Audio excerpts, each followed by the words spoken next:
എല്ലാ പ്രിയപ്പെട്ടവർക്കും ക്രിസ്തുയേശുവിൻ്റെ നിസ്തുല നാമത്തിൽ സ്നേഹവന്ദനം. ഇന്നത്തെ നമ്മുടെ ധ്യാനത്തിനായി വിശുദ്ധ മത്തായി എഴുതിയ സുവിശേഷം 7-ാം അധ്യായം 24 മുതൽ 27 വരെയുള്ള വചനങ്ങളുടെ അടിസ്ഥാനത്തിലാണ്. മത്തായി 7-ന്റെ 24 മുതൽ 27 വരെ, 24-ഉം 25-ഉം വായിക്കട്ടെ. ആകയാൽ എൻ്റെ ഈ വചനങ്ങളെ കേട്ട് ചെയ്യുന്നവനൊക്കെയും പാറമേൽ വീട് പണിത ബുദ്ധിയുള്ള മനുഷ്യനോട് തുല്യനാകുന്നു. വൻമഴ ചൊരിഞ്ഞു, നദികൾ പൊങ്ങി, കാറ്റ് അടിച്ച് ആ വീട്ടിന്മേൽ അലച്ചു. അത് പാറമേൽ അടിസ്ഥാനമുള്ളതായാൽ വീണില്ല. ദൈവ തിരുനാമത്തിന് മഹത്വമുണ്ടാകട്ടെ. ഗിരിപ്രഭാഷണത്തിൻ്റെ അവസാന വാചകങ്ങളിലേക്കാണ് ഈ വേദഭാഗം നമ്മെ എത്തിക്കുന്നത്.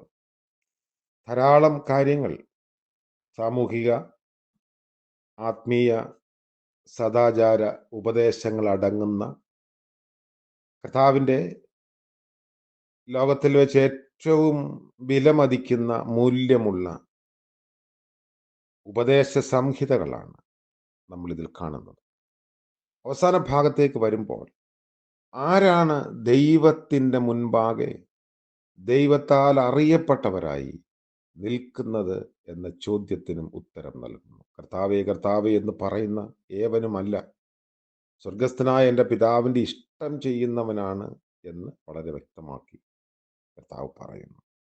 അപ്പോൾ ദൈവവചനങ്ങളെ കേട്ട് ചെയ്യുന്ന ആളുകളായിരിക്കണം. ഇത്രയും കാര്യങ്ങൾ കർത്താവ് പറഞ്ഞത് കേട്ട് അനുസരിക്കുന്ന ആളുകൾ ബുദ്ധിയുള്ളവരാണ്, പാറമേൽ വീട് പണിതവരാണ്. കേട്ട് അനുസരിക്കാത്തവർ മണലിന്മേൽ വീട് പണിത ബുദ്ധിയില്ലാത്ത മനുഷ്യനെ പോലെ ആയിരിക്കുമെന്ന് പറയും.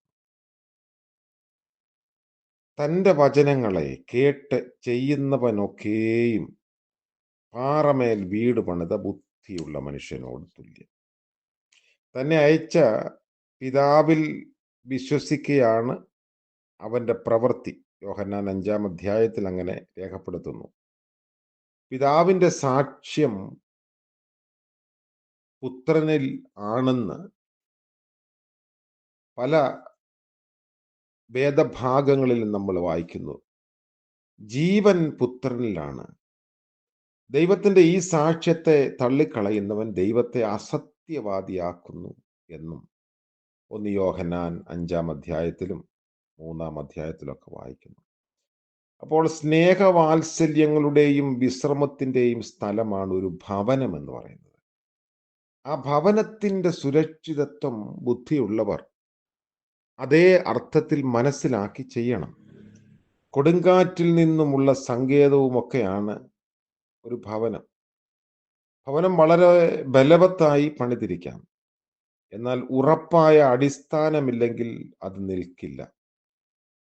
വീട് ബലമുള്ളതാണെങ്കിലും അതിൻ്റെ അടിസ്ഥാനം ബലഹീനമാണെങ്കിൽ അത് നിലനിൽക്കില്ല എന്ന് പറയുന്നു. ദൈവവചനമാണ് നമ്മുടെ ജീവിതത്തിൻ്റെ ബലം. നമ്മുടെ അടിസ്ഥാനം എന്ന് പറയുന്നത് ദൈവവചനം പാലിക്കുന്നതിലൂടെയാണ്.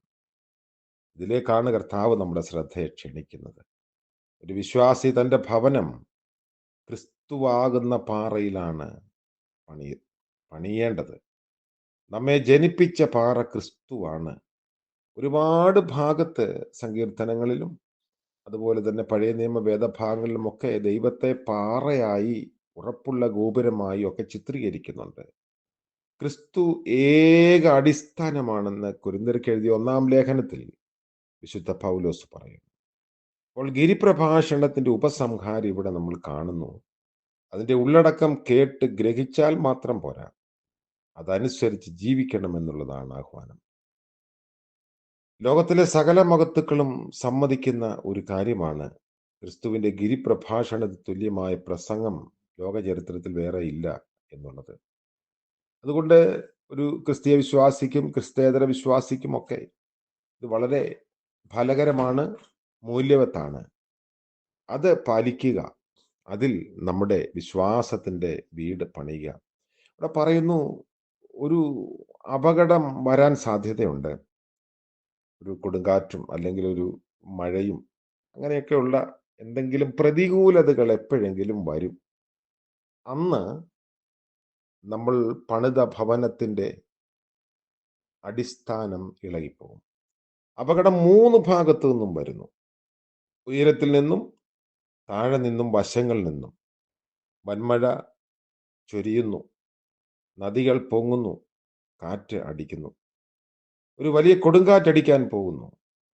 അപ്പോൾ ഓരോരുത്തരുടെയും ഭവനം അഥവാ പണി എവിടെയാണ് അടിസ്ഥാനപ്പെട്ടിരിക്കുന്നതെന്ന് കാണാൻ കഴിയും. നമ്മുടെ ശോധന ഒരുപക്ഷെ ഇവിടെ വച്ചായിരിക്കും. ന്യായാസനത്തിന് മുൻപിൽ വെച്ചുള്ള അഗ്നി പരിശോധനയെ സകല വിശ്വാസികളും നേരിടേണ്ടതായി വരും. നമുക്കറിയാം എന്ന് കാലാകാലങ്ങളിലായി പറയുന്ന കർത്താവിന് നമ്മെ അറിയില്ല എന്ന് പറയേണ്ടി വന്നാൽ അത് ജീവിതത്തിൻ്റെ ഏറ്റവും വലിയ സങ്കടകരമായ അനുഭവമായിരിക്കും. അതുകൊണ്ട് ദൈവത്താൽ അറിയപ്പെട്ടവരായി ദൈവവചനം ജീവിതത്തിൻ്റെ അടിസ്ഥാനമാക്കി ജീവിക്കാൻ നമുക്ക് സാധിക്കട്ടെ. നമ്മുടെ ജീവിതമാകുന്ന ഭവനം, വിശ്വാസമാകുന്ന ഭവനം ബലമുള്ളതായി പ്രതികൂലതകളിൽ തകർന്നു പോകാതിരിക്കാൻ കർത്താവ് നമ്മളെ തുണയ്ക്കട്ടെ. ദൈവവചനത്തിലേക്ക് നമുക്ക് മടങ്ങി വരാം. ദൈവം അനുഗ്രഹിക്കും. പ്രാർത്ഥിക്കാം.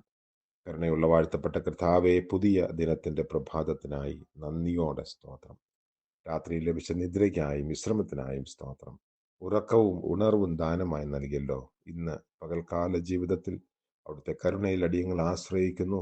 കർത്താവെ, ഞങ്ങൾ പ്രതികൂലതകളിൽ തകർന്നു പോകാതിരിപ്പാൻ ദൈവവചനമെന്ന അടിസ്ഥാനത്തിൽ പണിയപ്പെടുവാൻ ഇടയാക്കണമേ. യേശു മശീഹ മൂലം പ്രാർത്ഥന കൃപയോടെ കേൾക്കുമാറാകണമേ. ആമേൻ. ത്രിയേക ദൈവത്തിൻ്റെ അനുഗ്രഹവും കൃപയും നമ്മോടുകൂടെ ഇന്നും എന്നേക്കും ഉണ്ടായിരിക്കുമാറാകട്ടെ. ആമേൻ.